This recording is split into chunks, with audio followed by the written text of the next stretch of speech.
Su programa Madres de Jesús Sacerdote, donde nos unimos a María y nos ofrecemos por ellos. Pues estamos bien contentos de que nos escuchen en esta tarde aquí nuestros amigos de Radio Amigos de Jesús, su amiga Mónica Paredes y Yuli Mendoza. Estamos aquí y nuestros medios de contacto por Facebook son Radio Amigos de Jesús, por Twitter Radio ADJ. Nuestro correo es radioadj@hotmail.com y nuestro teléfono es 8401-8453. Pues les parece si empezamos ofreciendo este programa por nuestro querido Papa Francisco y los sacerdotes, en el nombre del Padre, del Hijo y del Espíritu Santo. Amén. María, Madre Santísima, queremos entrar en tu corazón para que descienda sobre nosotros, como lo hizo contigo el Espíritu Santo. Ven, Espíritu Santo, a iluminar nuestra mente, nuestro corazón, para conocer cuál es la voluntad de Dios para nosotros a través de este mensaje que nos tienes en este programa. Todo eso te lo pedimos por Jesucristo nuestro Señor. Amén. Pues bien, estamos en este programa, vamos a ver la tercera parte del documento de la Congregación para el Clero que se llama Adoración Eucarística para la Santificación de los Sacerdotes. Como ustedes saben, habíamos visto que la Congregación para el Clero quiere que se suscite en toda la Iglesia Universal un movimiento de oración a través de la adoración eucarística para suscitar santas vocaciones al sacerdocio y acompañar con la maternidad espiritual a los sacerdotes ministeriales. Y nos presenta una serie de testimonios de mujeres que han ejercido esta maternidad espiritual. Y pues ahora vamos a continuar con una de las santas más queridas y favoritas de la mayoría de los católicos, y ella es Santa Teresa de Lisieux, que vivió en 1873 a 1897. Pues Teresa tenía solo 14 años cuando, durante una peregrinación a Roma, comprendió su vocación de madre espiritual para los sacerdotes. En su autobiografía escribe cómo, después de haber conocido en Italia a muchos santos sacerdotes, había también comprendido que, a pesar de su sublime dignidad, ellos permanecían hombres débiles y frágiles. Decía ella: sí, santos sacerdotes, si ellos muestran con su comportamiento que tienen necesidad extrema de oraciones, ¿qué tendríamos que decir de aquellos que son tibios? En una de sus cartas animaba a su hermana Celina y le decía: vivamos por las almas, seamos apóstoles, salvemos sobre todo las almas de los sacerdotes. Recemos, suframos por ellos, y en el último día Jesús será agradecido. En la vida de Teresa, doctora de la Iglesia, hay un episodio muy conmovedor que demuestra su celo por las almas y especialmente por los misioneros. Ya estaba muy enferma y caminaba solo con mucho esfuerzo. Por ello el médico le había ordenado que hiciera todos los días, por media hora, un paseo en el jardín. Si bien no creyendo en la utilidad de este ejercicio, ella lo realizaba fielmente cada día. Una vez, una hermana que la acompañaba, viendo los grandes sufrimientos que le proporcionaba al caminar, le dijo: pero, Sor Teresa, ¿por qué hace todo este esfuerzo si le procura más sufrimientos que alivio? Y contestó la santa: ¿sabe, hermana? Estoy pensando que quizás justamente en este momento un misionero en un país lejano se siente muy cansado y desmoralizado, por ello ofrezco mis fatigas por él. Dios demostró haber acogido el deseo de Teresa de ofrecer su vida por los sacerdotes cuando la Madre Superiora le confió 2 nombres de seminaristas que habían pedido ayuda espiritual a una carmelita. Uno era el abate Maurice Bellier, que pocos días después de la muerte de Teresa recibió el hábito de padre blanco y se hizo sacerdote y misionero. El otro era padre Adolphe Roulin, que la santa acompañó con sus oraciones y sacrificios hasta la ordenación sacerdotal y luego, de modo especial, como misionero en China. Fíjate, Yuli, cómo nos presenta aquí una manera muy práctica de ejercer esta maternidad hacia los sacerdotes, porque ella ofrecía las cosas pequeñas, ¿verdad? Ella es la que nos ha mostrado el caminito de la pequeñez, y en su pequeñez ella comprendía que al estar unida a Jesús, cualquier cosa como el dar un paso de más que le costaba trabajo, al ser ofrecida por los misioneros, tendrían sus frutos. Pero ella tenía la intención, y eso es lo que tenemos que hacer nosotros, tener la intención de ofrecerlo. Y en esta forma como lo hacía Teresita, ella decía, hay un misionero que se siente agotado, y yo también, pero me voy a esforzar, ¿no? Y al esforzarse, le alcanzaba la gracia a algún misionero para tener la fuerza necesaria para seguir con su misión. Hay una canción que compuso Gesed de Santa Teresita que nos enseña muy claramente esta vocación a la maternidad espiritual de Santa Teresita, cuando ella, ya saben ustedes que al estar buscando su lugar en la iglesia, el Señor a través de Corintios le muestra que su vocación era ser el amor, porque ella tenía grandes anhelos de predicar, de enseñar el evangelio, de salvar almas. Entonces, como ella era pues una monja de claustro y no podía salir, pero su oración se enriqueció siendo ella consciente de que podía ser el amor en la iglesia. Entonces vamos a escuchar este canto.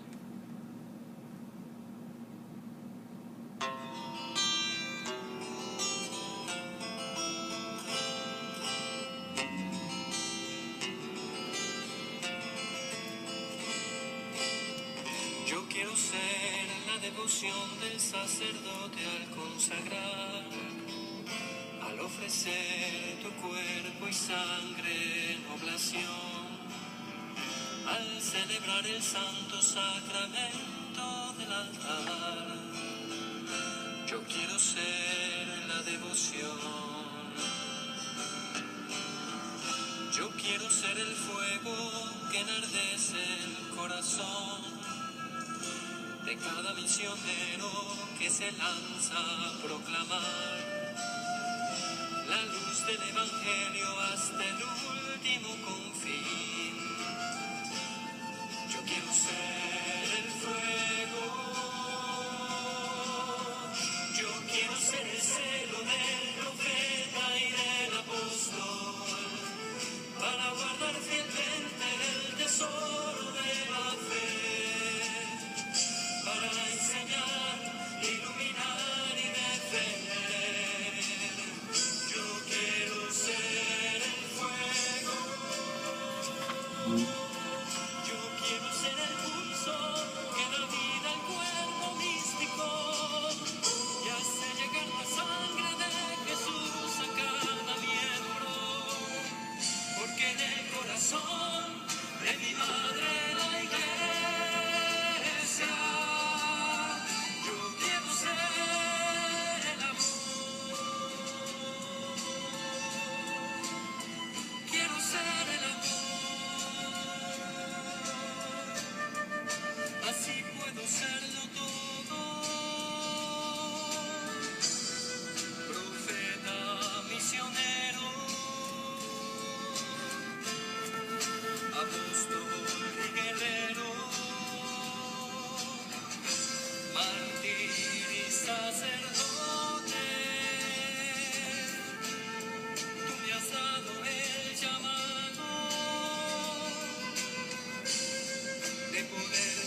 ¿A poco no está hermoso el canto inspirado en este deseo vehemente de Santa Teresita? Y ese deseo no se quedaba nada más como deseo, sino que nuestro Señor le hacía participar de su mismo amor, el amor del Espíritu Santo. Y al tener ella estos deseos, realmente en su oración era abrir la llama del amor o encender la llama del amor en los corazones sacerdotales, en los corazones de las almas, ¿no? Porque fíjense cómo dice ella, yo quiero ser el sacerdote que consagra tu cuerpo, ¿no? El amor del sacerdote, el amor del misionero que sale a proclamar el evangelio. Y bueno, esta parte es muy esencial en la fecundación, en la fecundidad de un alma como la de Santa Teresita, que pues también nos dejó un camino, un legado en el cual muchos sacerdotes se han sentido identificados porque al sentir la exigencia de la santidad de un sacerdote por su dignidad, yo he platicado con algunos sacerdotes, Julie, y se acogen mucho a lo que Santa Teresita enseña con mucha esperanza y mucho alivio, ¿no? Porque es tan grande la dignidad del sacerdote que es mucho para mí, me sobrepasa.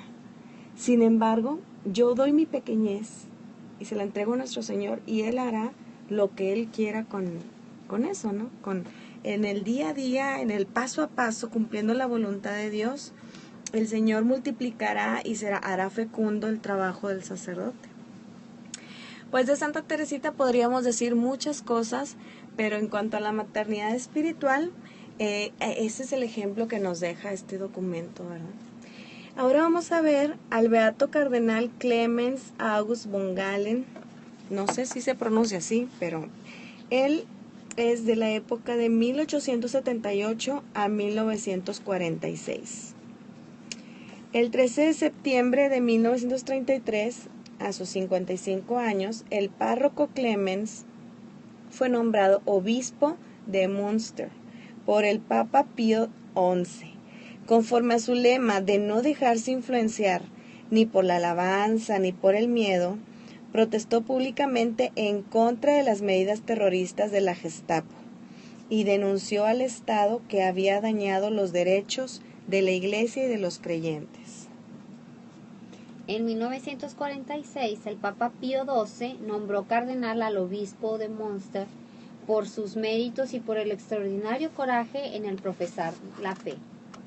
Cuando entró como pastor de Münster, el obispo Galen hizo imprimir una imagen con el siguiente escrito: soy el 13º hijo de nuestra familia y agradeceré eternamente a mi madre por haber tenido el coraje de decir sí a Dios, también por este 13º niño. Sin este sí de mi madre, ahora yo no sería sacerdote y obispo.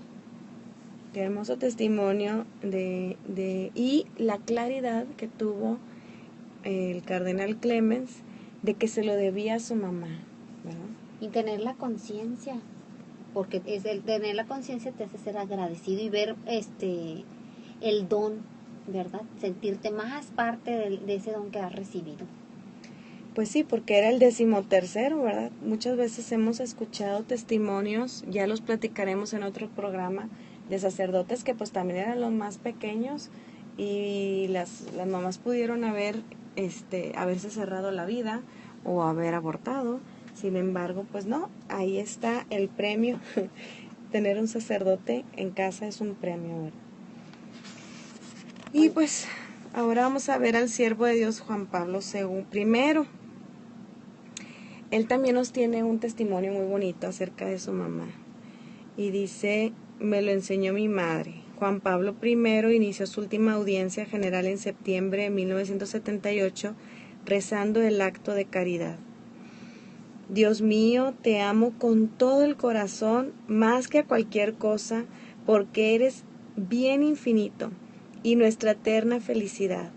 Y por amor hacia ti, como al prójimo, como a mí mismo, perdono las ofensas recibidas. Señor, que yo te ame siempre más.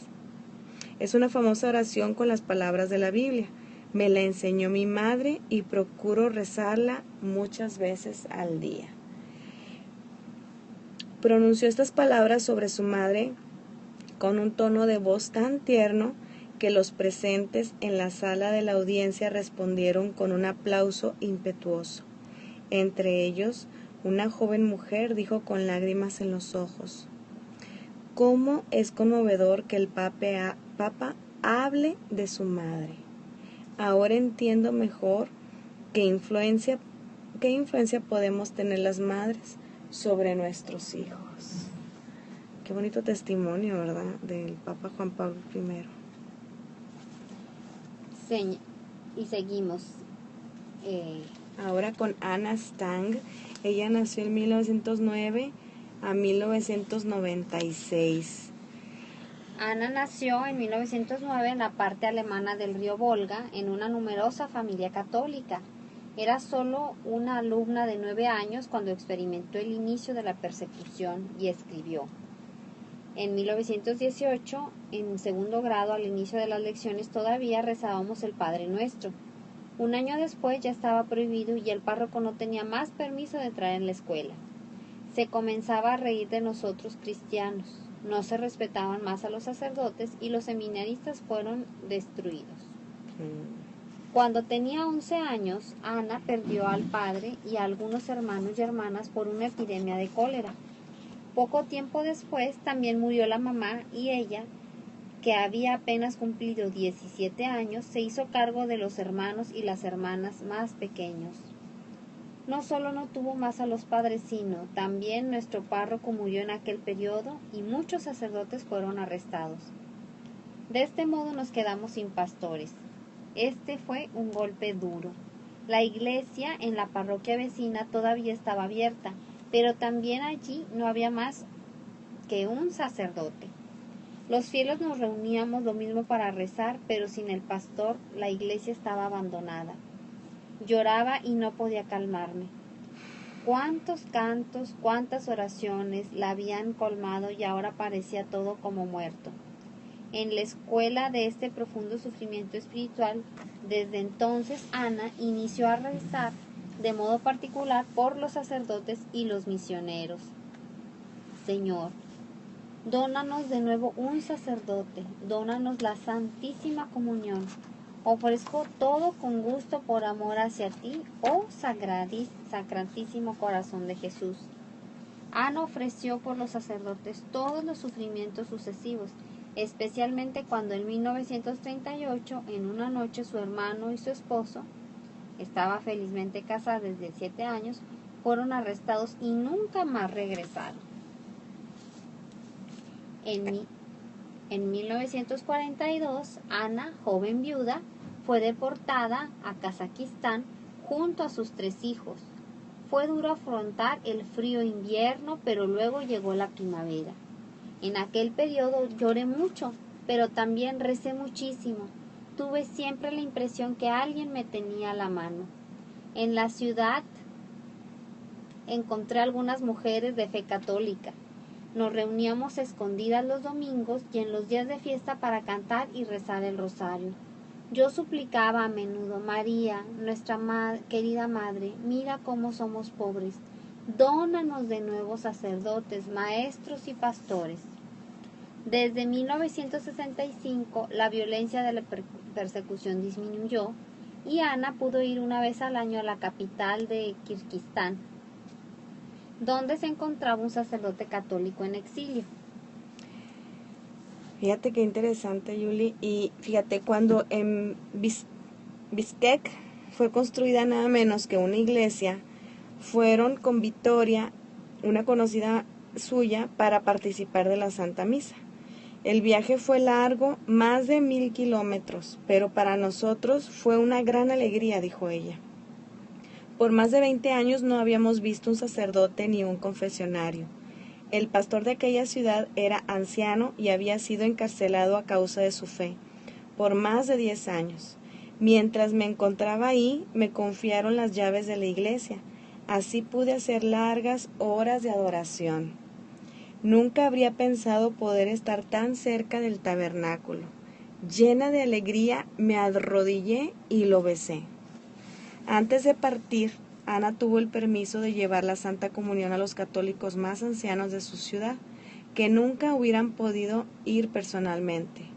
A petición del sacerdote, durante 30 años, en mi ciudad bauticé a niños y adultos, preparé a los novios al sacramento del matrimonio, oficié funerales, hasta que por problemas de salud no pude hacer más este servicio.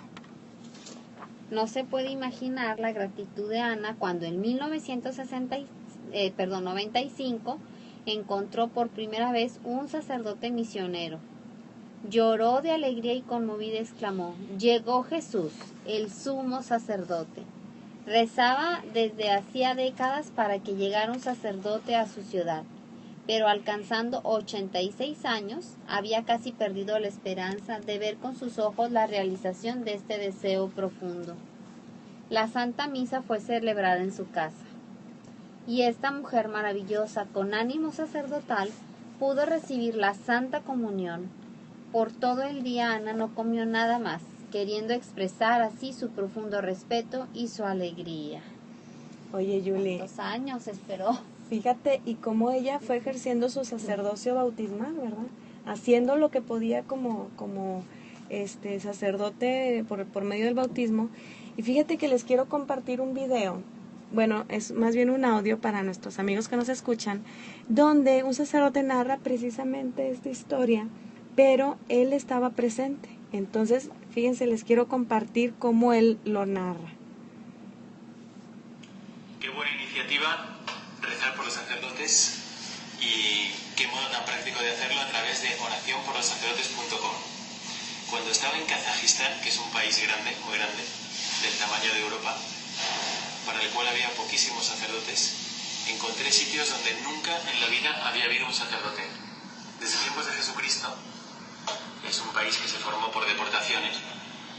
La mitad de la población es kazaca y la otra mitad son deportados de Polonia, Ucrania, Alemania. Pues desde tiempos de Jesucristo hay muchas ciudades donde nunca ha habido un sacerdote. Y acompañé a uno, conocí allí a uno que se llama Jarek, polaco, y fue el primero en llegar a una ciudad en toda la historia.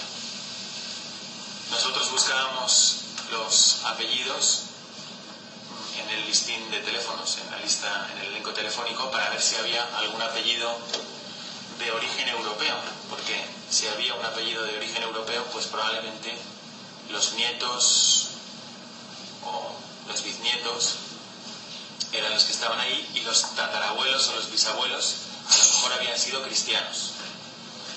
Nosotros les preguntábamos si les interesaba un sacerdote. Obviamente sus antepasados habían sido deportados y habían llegado sin sacerdote. Después las generaciones habían ido creciendo sin sacramentos. Nos dijeron que sí les interesaba y Jarek llegó en el coche y le pararon. Y él dijo: pero yo tengo que ir a la ciudad. Le dijeron: no, así no puede llegar.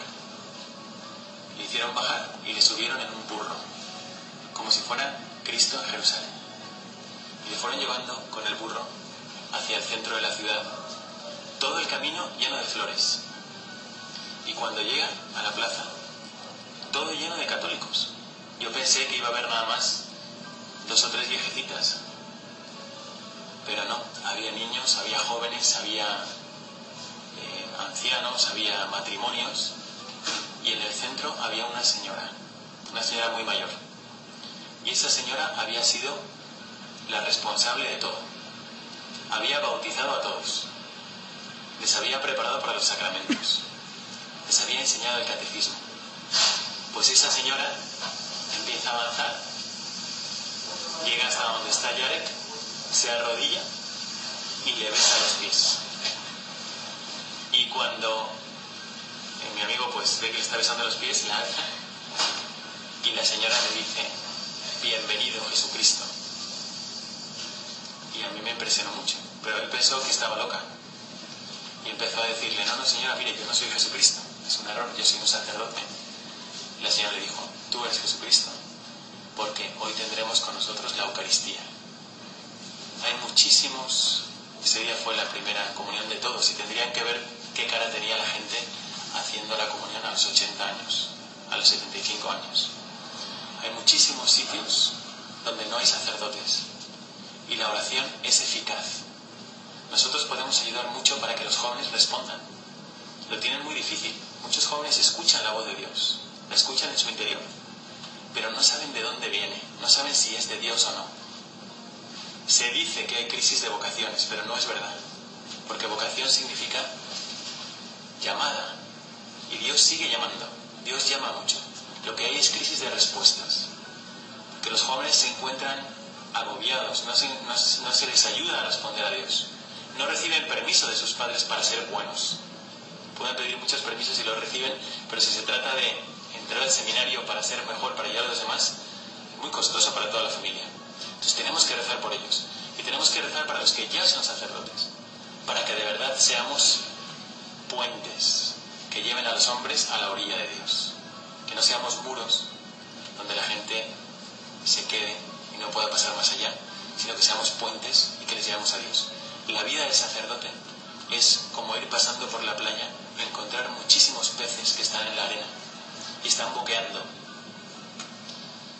y están a lo mejor con un ojo viendo la arena y con el otro ojo viendo el cielo y dicen: el mar no existe, y está un palmo.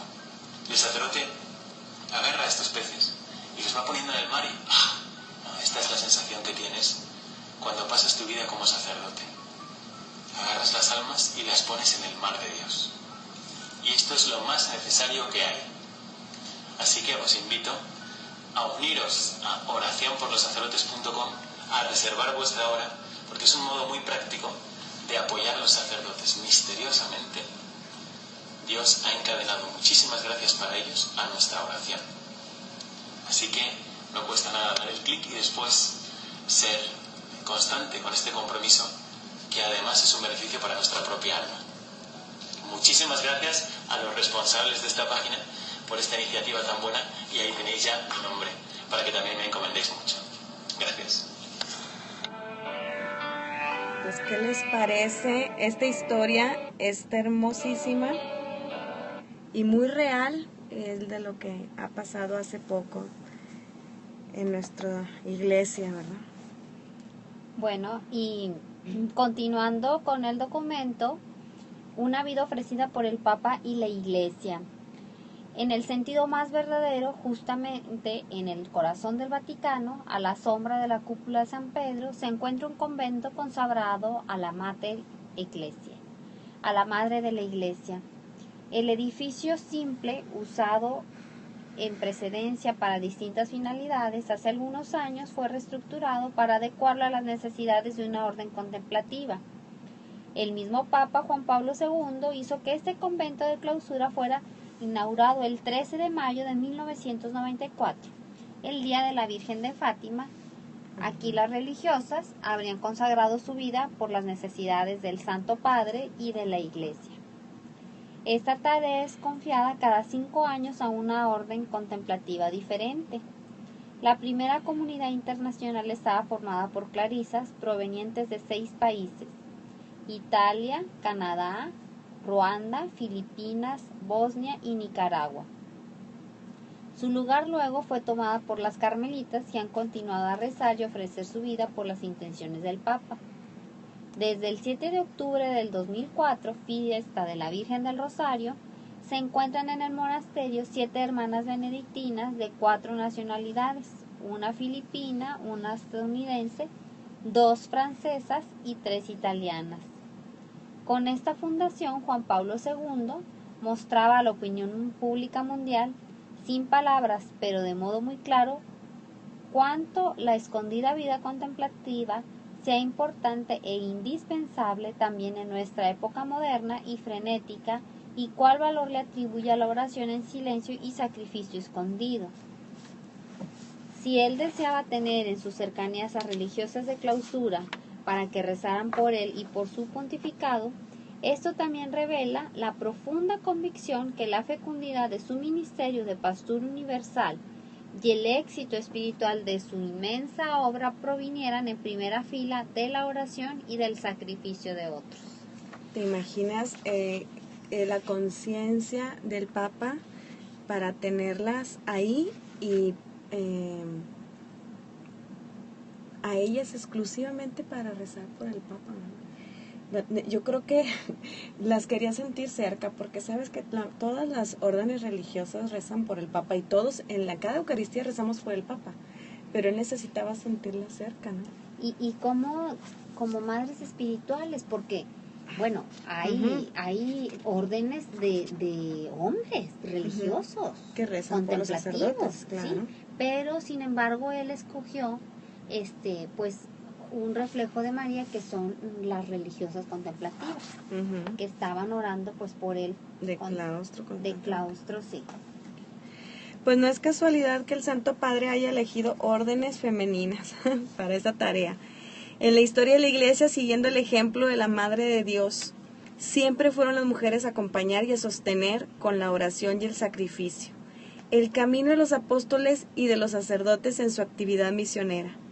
Por esto las órdenes contemplativas consideran en su carisma la imitación y la contemplación de María, ¿verdad?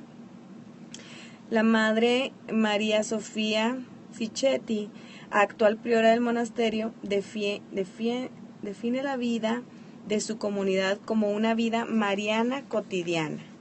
Y dice: nada es extraordinario aquí. Nuestra vida contemplativa y de claustro se puede comprender solo a la luz de la fe y del amor a Dios. En esta nuestra sociedad consumista, hedonista, parece que casi han desaparecido sea el sentido de la belleza, del estupor delante de las grandes obras que Dios cumple en el mundo y en la vida de cada hombre y cada mujer, sea la adoración hacia el misterio de su amorosa presencia entre nosotros. En el contexto del mundo de hoy, nuestra vida, separada del mundo, pero no indiferente a éste, podría parecer absurda e inútil. Sin embargo, podemos alegremente testimoniar que no es una pérdida dar el tiempo solo para Dios. Recuerda proféticamente a todos una verdad fundamental. La humanidad, para ser auténtica y plenamente ella misma, tiene que anclarse en Dios y vivir en el tiempo la dimensión del amor de Dios. Queremos ser como muchos Moisés, que con los brazos alzados y el corazón dilatado por un amor universal, pero muy concreto, intercedan por el bien y la salvación del mundo, convirtiéndose así en colaboradoras en el misterio de la redención. Nuestra tarea no se basa tanto en el hacer cuanto en el ser. Nueva humanidad. A la luz de todo esto podemos decir que nuestra vida es vida llena de sentido. No es para nada desperdicio o derroche, ni cerrazón o fuga del mundo, sino alegre donación a Dios, amor y a todos los hermanos sin exclusión. Aquí en el Mater Ecclesiae, de modo particular para el Papa y sus colaboradores. Fíjate, Yuli, qué hermosa descripción nos hace de lo que es la vida contemplativa. No tanto está en el hacer, sino en el ser, porque sabemos que por cuanto más esté un alma transformada en Jesús, más fecunda, se une a su obra redentora y es junto con Jesús vida para el mundo. Y es lo que nos invita también a nosotras como madres espirituales, ser vida para los sacerdotes. Ir junto con Jesús a hacer ese amor, esa sangre que circula por su cuerpo místico, empezando por la cabeza, que son ellos, ¿verdad? Sor Chiara, cristiana, Madre Superior de las Clarisas de la Primera Comunidad en el centro del Vaticano, dijo: cuando llegué aquí encontré la vocación en mi vocación. Dar la vida por el Santo Padre como Clarisa. Así fue para todas las otras hermanas. La Madre Sofía confirma: nosotras como benedictinas estamos intensamente unidas a la Iglesia Universal y por lo tanto sentimos un gran amor por el Papa donde quiera que estemos. Seguramente el haber sido llamadas tan cerca de él, también físicamente en este monasterio original, hizo profundizar aún más el amor hacia él. Claro. Tratamos de transmitirlo también en nuestros monasterios de origen. Nosotras sabemos que estamos llamadas a ser madres espirituales en nuestra vida escondida y en el silencio. Entre nuestros hijos espirituales tienen un lugar privilegiado los sacerdotes y los seminaristas, y cuantos se dirigen a nosotras pidiendo ayuda para su vida y su ministerio sacerdotal en las pruebas o desesperaciones del camino. Nuestra vida quiere ser testimonio de la fecundidad apostólica de la vida contemplativa, a imitación de María Santísima, que en el misterio de la Iglesia se presenta de modo eminente y singular como Virgen y Madre.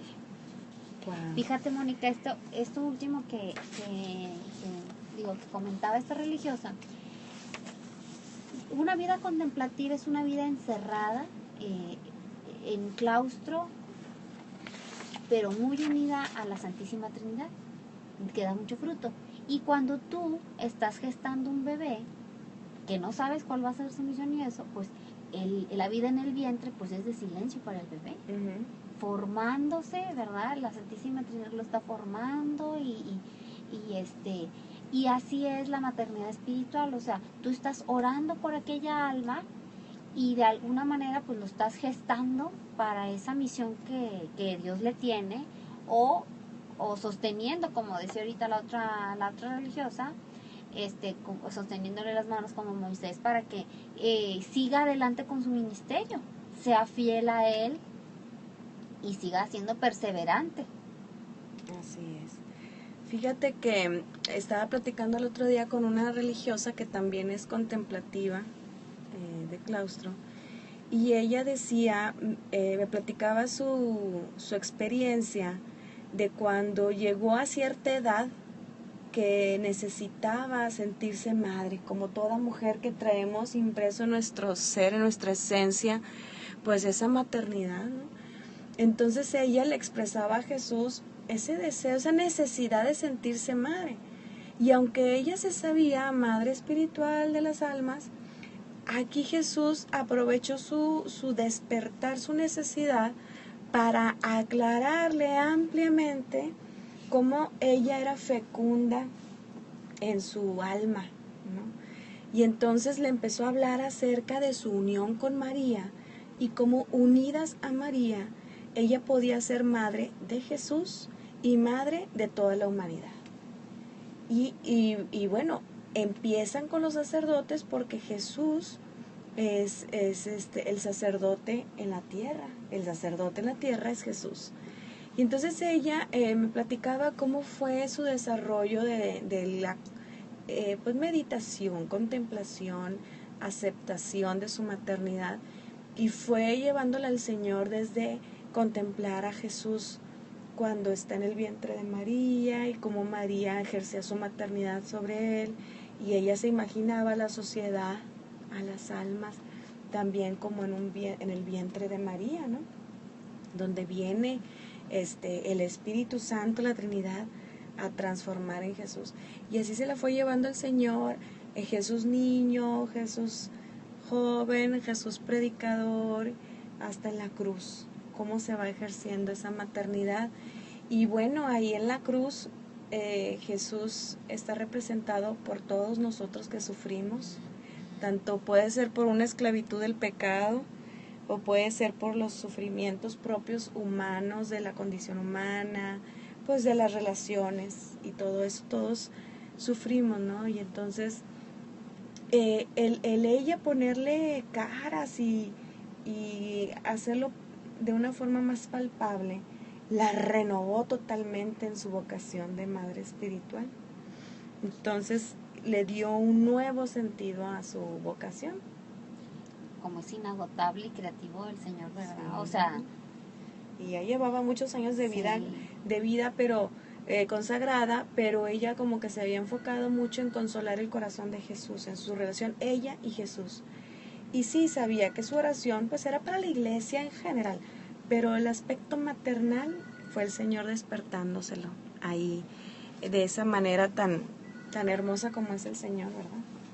Bueno, y para terminar este documento, habíamos dejado para el final a pues la venerable Madre Conchita Cabrera, que es nuestra madre espiritual de la familia de la Cruz.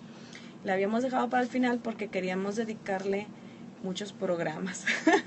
Pero vamos a platicarles lo que el documento de la Congregación para el Clero nos habla acerca de ella. Pues miren, Conchita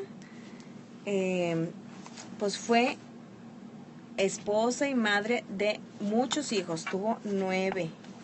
Y es una de las santas modernas que durante años Jesús preparó a una maternidad espiritual para los sacerdotes. En el futuro, ella será de gran importancia para la Iglesia Universal. Pues ya lo está haciendo porque ya es el futuro, ya casi vamos a cumplir 9 años de este y ya documento. vamos escuchando, ¿no, Mónica? Nos ha tocado ya de algunos sacerdotes, de hecho, este sacerdote que le predica los retiros al Santo Canta Padre. la mesa, Rainero canta la mesa. En ocasión de un retiro que hubo aquí, un retiro espiritual para sacerdotes, él decía que la figura de Conchita pues iba a ser de mucha luz para el magisterio de la Iglesia, y una gran santa, y él decía hasta doctora va a llegar a ser. Doctora de la Iglesia la podrían proclamar y patrona de los sacerdotes. Sí. Ya veremos qué dicta la Iglesia, pero él ha estudiado estos documentos y le ha predicado al Papa también. Creo que fue a Benedicto a quien le predicó Y Juan Pablo también. a Juan Pablo II. Bueno, Canta la Mesa está enamorado de Conchita también, según sus palabras que las ha dicho varias veces. Pues fíjense, una vez, les vamos a platicar lo que dice el documento. Una vez Jesús explicó a Conchita, hay almas que han recibido la unción a través de la ordenación sacerdotal, pero también hay almas sacerdotales que tienen una vocación sin tener la dignidad a la ordenación sacerdotal. Ellos se ofrecen en unión conmigo. Estas almas ayudan espiritualmente a la Iglesia de manera importante. Tú serás madre de un gran número de hijos espirituales, pero ellos costarán 1000 martirios a tu corazón. Ofrécete como holocausto para los sacerdotes. Únete a mi sacrificio para obtener gracias para ellos. Quisiera volver a este mundo en mis sacerdotes. Quisiera renovar el mundo, revelándome en ellos y dar un impulso fuerte a mi Iglesia, derramando el Espíritu Santo sobre mis sacerdotes como en un nuevo Pentecostés. La Iglesia y el mundo necesitan un nuevo Pentecostés, un Pentecostés sacerdotal interior. Fíjate desde cuándo le viene revelando esto nuestro Señor a Conchita, ¿verdad? Cuando era joven, Conchita rezaba a menudo delante del Santísimo. Señor, me siento incapaz de amarte, por ello quisiera casarme. Dóname muchos hijos de manera que ellos te amen más de cuanto yo soy capaz. De su matrimonio particularmente feliz nacieron 9 hijos, 2 mujeres y 7 varones. Ella los consagró a todos a la Virgen. Te los dono completamente como hijos, como tus hijos. Tú sabes que yo no los sé educar, conozco demasiado poco qué quiere decir ser madre, pero tú lo sabes. Conchita asistió a la muerte de 4 de sus hijos que tuvieron todos una muerte santa. Oye, fíjate, uno de sus hijos que le dio una de las enfermedades, que ya se me olvidó ahorita, pero tuvo una enfermedad y le decía el sacerdote que le estaba dando los auxilios a su hijo, tenía 18 años, y le dice, Conchita, no le pida a Dios que lo sane, porque este niño es tan puro que se va a ir directo al cielo. Y eso me llamó mucho la atención, porque ¿qué quiere una madre de sus hijos? Que vayan directo al cielo, ¿verdad? Y que no pierdan su pureza. Bueno, yo he rezado tanto por la pureza de mis hijas que ahorita son tan bombardeadas en todos los programas y películas, tanta falta de pudor y demás. Entonces, este hijo de ella era muy puro, le decía el sacerdote. Conchita fue concretamente madre espiritual para el sacerdocio de uno de sus hijos. De él ella escribió: Manuel nació en la misma hora en que murió el padre José Camacho. Cuando supe la noticia, recé a Dios que mi hijo pudiera reemplazar a este sacerdote en el altar. Desde el momento en que el pequeño Manuel inició a hablar, hemos rezado juntos para la gran gracia de la vocación al sacerdocio. El día de su primera comunión y en todas las fiestas principales renové la súplica. A la edad de 17 años entró en la compañía de Jesús. Fíjate, para entonces ya sabía Conchita que se iba a fundar la orden, que Jesús quería que se fundara la orden masculina, pues que ella creía que se iban a llamar los religiosos de la cruz, y que luego el Papa les dio el nombre de misioneros del Espíritu Santo. Pero pues se tardó 10 años. Entonces Manuel fue llamado por nuestro Señor a ser jesuita y pues a irse a España. En 1906, desde España, donde se encontraba Manuel, le comunicó su decisión de ordenarse sacerdote y ella le escribió: Dónate al Señor con todo el corazón sin negarte nunca. Olvida a las criaturas y sobre todo olvídate de ti mismo. No puedo imaginarme un consagrado que no sea santo. No es posible donarse a Dios a medias. Trata de ser generoso con Él. En 1914, Conchita encontró a Manuel en España por última vez porque él no regresó jamás a México. En aquel tiempo el hijo le escribió: Mi querida pequeña mamá, me has indicado el camino. Tuve la suerte desde pequeño de escuchar de tus labios la doctrina saludable y exigente de la cruz. Ahora quisiera ponerla en obra. También la madre aprobó el dolor de la renuncia.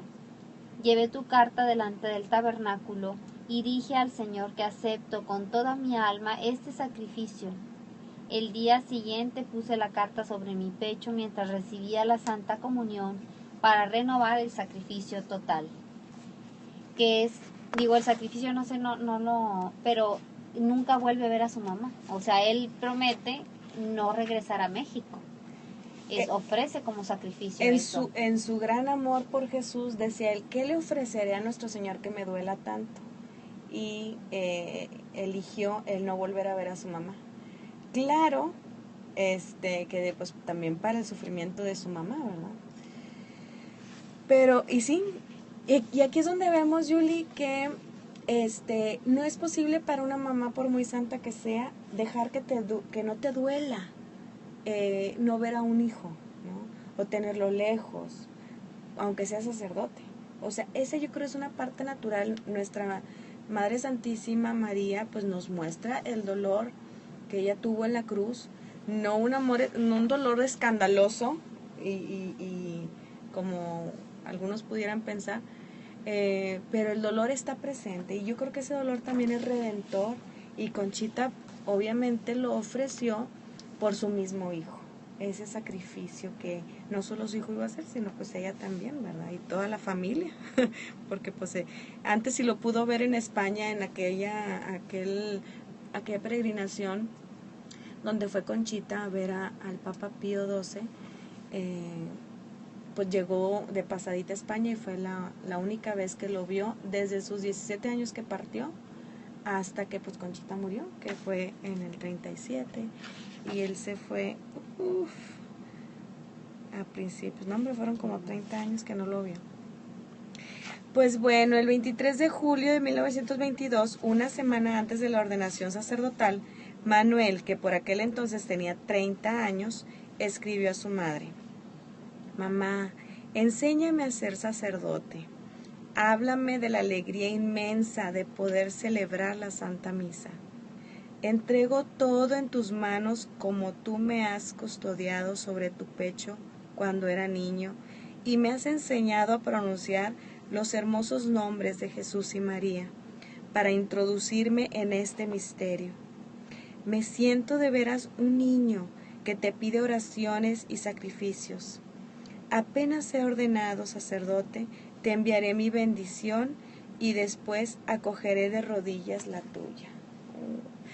En otro programa les vamos a enseñar, les vamos a platicar las cartas donde Conchita le hablaba tanto a su hijo sacerdote sobre el misterio de la Eucaristía, de la cruz y de la pureza y santidad, ¿verdad?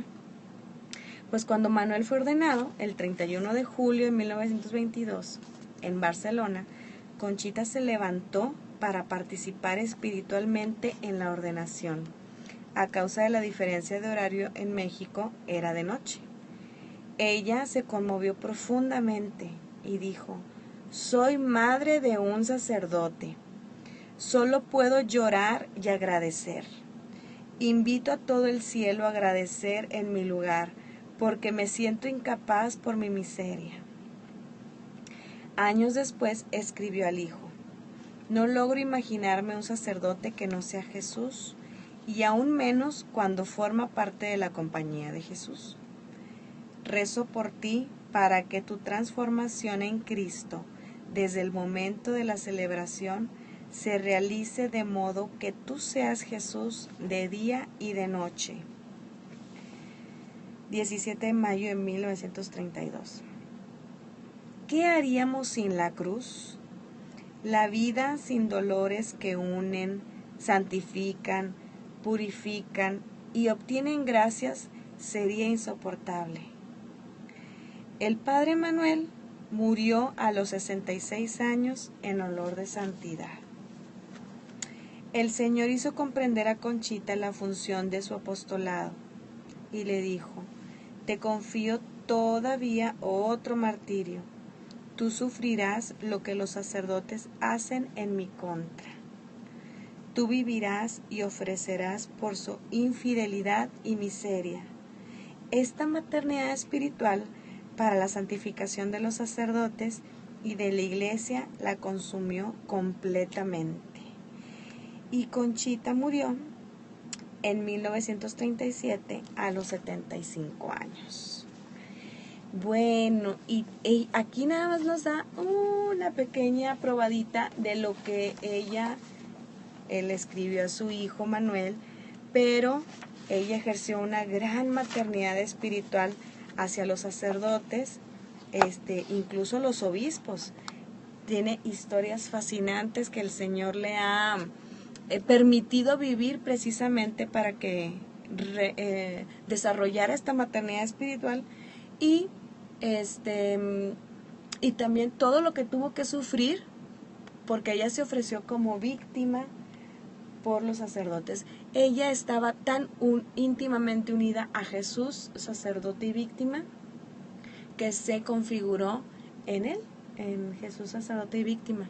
Y entonces ha padecido, y sus dolores, al ser ella toda transformada en Jesús, han sido muy fecundos para todos los sacerdotes que han querido recibir de parte de ella pues su unción, ¿verdad? Su influencia, y pues todos los escritos que ella dejó. Hay un libro muy famoso que se llama Sacerdotes de Cristo, donde Jesús le cuenta sus confidencias.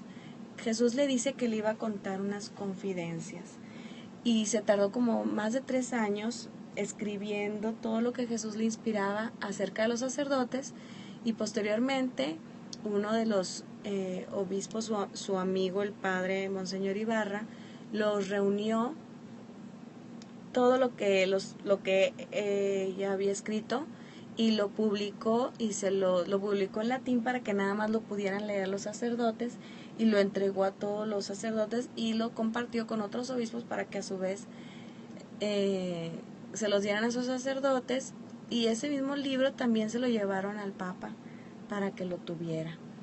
Entonces ha sido una unción, una profeta, una madre espiritual que ha entregado su vida por completo a Dios por ellos, y que bueno, ya veremos a lo largo de muchos programas todo lo que nos enseña, ¿verdad? Cómo vivir nuestra maternidad espiritual. Y pues ya para terminar nuestro programa, vamos a hacer una oración que es hacia María, Madre de los sacerdotes. Fíjese qué hermosa está, también nos la presenta aquí el documento extendido que tengo yo. Oración a María, Madre de los sacerdotes. Oh María, Madre de Jesucristo y Madre de los sacerdotes, acepta este título con el que hoy te honramos para exaltar tu maternidad y contemplar contigo el sacerdocio de tu Hijo unigénito y de tus hijos, oh Santa Madre de Dios. Madre de Cristo, que al Mesías sacerdote diste un cuerpo de carne por la unción del Espíritu Santo, para salvar a los pobres y contritos de corazón. Custodia en tu seno y en la Iglesia a los sacerdotes, oh Madre del Salvador. Madre de la fe, que acompañaste al templo, al Hijo del Hombre, en cumplimiento de las promesas hechas a nuestros padres, presenta a Dios Padre para su gloria a los sacerdotes de tu Hijo, oh Arca de la Alianza. Madre de la Iglesia, que con los discípulos en el cenáculo implorabas el Espíritu Santo para el nuevo pueblo y sus pastores, alcanza para el orden de los presbíteros la plenitud de los dones, oh Reina de los apóstoles. Madre de Jesucristo, que estuviste con él al comienzo de su vida y de su misión, lo buscaste como maestro entre la muchedumbre, lo acompañaste en la cruz exhausto por el sacrificio único y eterno, y tuviste a tu lado a Juan como hijo tuyo. Acoge desde el principio a los llamados al sacerdocio, protégelos en su formación y acompaña a tus hijos en su vida y en su ministerio, oh Madre de los sacerdotes. Amén. Amén. Y ahora les compartimos la bendición que con mucho amor nos regala el Padre Jorge Cavazos. Que la bendición del Señor de la vida sigan llenándolos de gracia y bienestar en todos los hogares en donde nos están escuchando. Así le pedimos a Jesús y a María que derramen en nosotros abundantes bendiciones. Padre, Hijo y Espíritu Santo, descienda sobre ustedes y los acompañe para siempre. Son mis deseos del Padre Jorge Cavazos desde mi corazón sacerdotal. Amén. Bueno, pues tenemos unos avisos. El primero, porque son varios, es se está haciendo una hora santa por la vida en reparación por el pecado del aborto de lunes a viernes de 9 a 11:30 en la antigua Basílica de Guadalupe en la Colonia Independencia. El segundo es el retiro campamento Acción, Aventura y Santidad de niños y adolescentes de 8 a 16 años del 25 al 30 de julio en Vitro Parque Manzano. Que organizan los hermanos de San Juan, ¿te acuerdas que es el que estábamos platicando la semana que lo pasada? puedes buscar en la página, creo que es www.campamentoagapetoy.com. Ahí viene toda la información, costos y todo. www.campamentoagapetoy.com. Y el otro es pues pronto ya festejar las fiestas patronales de Santiago Apóstol aquí cerquita de nosotros en Santiago. Las fiestas van a ser del 16 al 25 de julio en la Plaza Ocampo de Santiago, Nuevo León. Y próximamente también del movimiento Llama del Amor del Inmaculado Corazón de María invita al 7º Congreso Nacional el día 22, 23 y 24 de julio en la parroquia San Juan Bautista y Auditorio Municipal en Puebla. Este es en Puebla. Aquí hay información si a alguien le interesa con la señora Alma Patiño, que su teléfono es 8151 48 144. Así es. Pues cualquier duda de los avisos que les dijimos, pues llámenos al 8401-8453 o por Radio Amigos de Jesús en Facebook pueden preguntar cualquiera de estos eventos. Acuérdense que todos los miércoles tenemos nuestra hora santa a las 8:30 aquí en el Oratorio de Amigos de Jesús, Eugenio Garzazada 2866, Altavista en Monterrey, Nuevo León. Pues fue un placer compartir con ustedes en esta tarde. Que Dios los bendiga y nuestra Madre Santísima los cubra con su manto. Nos vemos el próximo jueves. Dios los bendiga.